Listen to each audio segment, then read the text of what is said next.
గౌరవ హైకోర్టుని సంప్రదిస్తే హైకోర్టు వారు శాంతియుతంగా ప్రజాస్వామ్యబద్ధంగా జరిగే ఈ కార్యక్రమాన్ని అడ్డుకునే హక్కు మీ ప్రభుత్వానికి లేదని చెప్పి అనుమతి ఇవ్వడం వల్లే ఈరోజు ఈ కార్యక్రమాన్ని మనం చేసుకోగలుగుతున్నాము.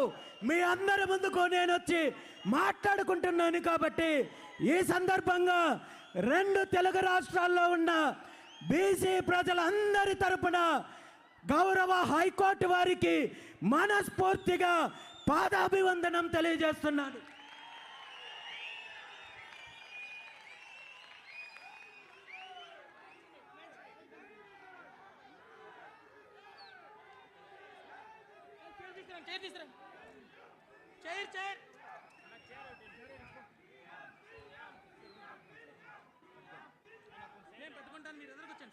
మీ అందరి సమక్షంలో గౌరవ హైకోర్టు ఇచ్చిన ఈ అవకాశం కృతజ్ఞతగా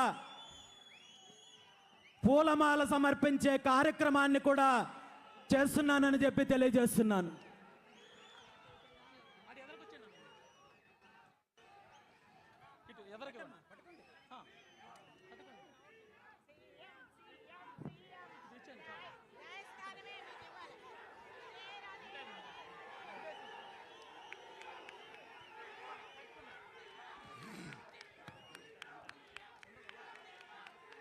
తీసేయండి వెనక్కి పెట్టేయండి. పెట్టించేస్తాను.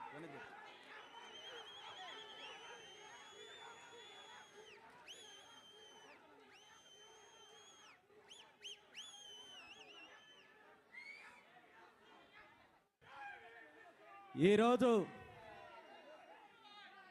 మనం అసలు ఈ బీసీ సింహగర్జన కార్యక్రమాన్ని ఎందుకు నిర్వహిస్తున్నాం?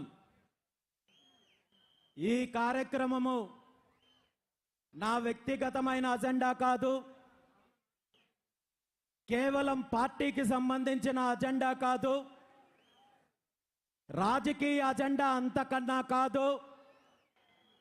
దశాబ్దాల కాలం నుండి మన సమాజంలో 155% పైగా ఉన్న బీసీల యొక్క హక్కులను డిమాండ్లను సాధించడం కోసము, మన ఆత్మగౌరవం కోసము, మన అధికారం కోసము చేసే ఉద్యమానికి నాంది పలుకుతూ ఈరోజు బీసీ సింహగర్జన కార్యక్రమాన్ని నిర్వహిస్తున్నాం. పెద్దలు మహనీయులు గురజాడ అప్పారావు గారు ఒక మాట అన్నారు, దేశమంటే మట్టి కాదోయ్, దేశమంటే మనసులోయ్ అని అన్నారు ఆనాడు. కానీ ఈరోజు నిజంగా మన తెలుగు రాష్ట్రాల్లో అధిక జనాభా ఉన్న సామాజిక వర్గాలకు కానీ, అదేవిధంగా సమాజంలో అందరికీ సరైన న్యాయం జరుగుతోందా?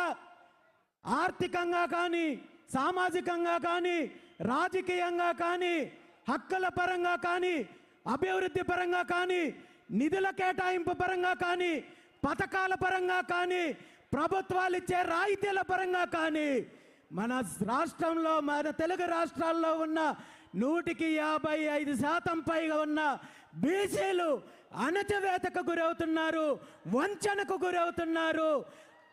ప్రతి పార్టీ, ప్రతి ప్రభుత్వము, ప్రతి నాయకుడు తను ప్రతిపక్షంలో ఉన్నప్పుడు బీసీలు మాకు వెన్నెముక, బీసీలు మా పార్టీకి వెన్నెముక, బీసీలను మేము ఉద్ధరిస్తాము, బీసీలకు పథకాలు ఇస్తాము, బీసీలను అభివృద్ధి చేస్తామంటూ కల్లిబొల్లి మాటలు చెప్పి అధికారంలోకి వచ్చిన తర్వాత బీసీలను పూర్తిగా అణగదొక్కే కార్యక్రమం చేస్తున్నారు.